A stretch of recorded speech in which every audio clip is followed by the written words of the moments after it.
यापुढे सर्वांना एक विशेष सूचना अशी आहे की रामगिरी महाराजांना धमकी सुद्धा देण्याचा प्रयत्न झालेला आहे, पण उद्या जर रामगिरी महाराजांच्या केसाला जरी धक्का लागला तर ही तळेगावकर जनता कधीही सहन करणार नाही आणि गपचित सुद्धा बसणार नाही.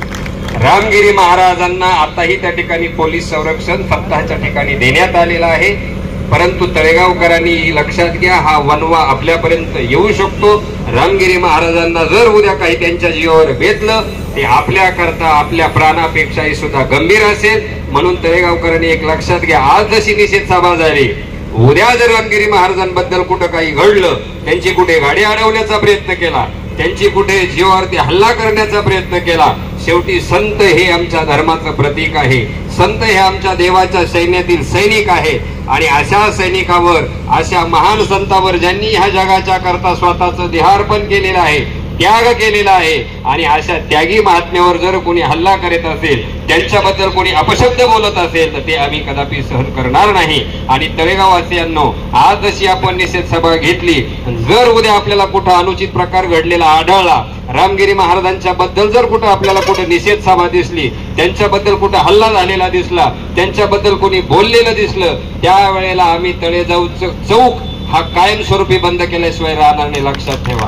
म्हणून माझी सर्वांना विनंती आहे, आपण जागरूक राहा, आपण आपली झोप सोडा, आपण जागर राहा. याचा अर्थ बातम्या घेत चला.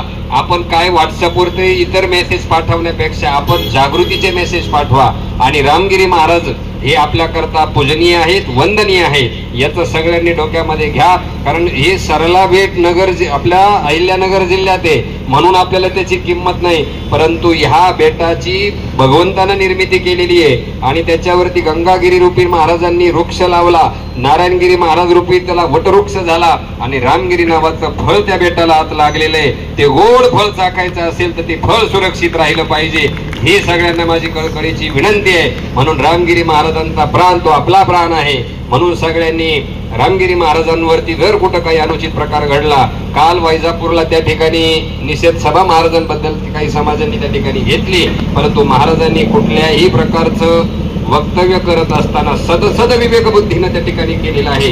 शासनाचा दाखला देऊन महाराजांनी त्या ठिकाणी वक्तव्य केलेलं आहे आणि भारतीय मुस्लिमांसंदर्भात ते वक्तव्य केलेलं नाही, ते बांगलादेशातल्या मुस्लिमांकरता आहे. आपण आजही गावामध्ये सहिष्णुतेनंच राहतो, आपला कोणाशी वाद नाही, विवाद नाही, आपण सगळे एकच आहोत आणि एकत्र राहणार आहोत. याही पुढे आपल्यामध्ये कुठला वाद राहणार नाही. पण तसं जर एखाद्याने कोणी समाजकंटकाने प्रयत्न केला तर त्याला वेळीत शांत करण्याची कृपा आपण सर्वांनी करावी, ही या निमित्ताने मी सर्वांना सांगतो. आणि यानंतर वंदे मातरम या ठिकाणी होईल आणि कार्यक्रमाची सांगता होईल. सर्वांनी उभं राहा.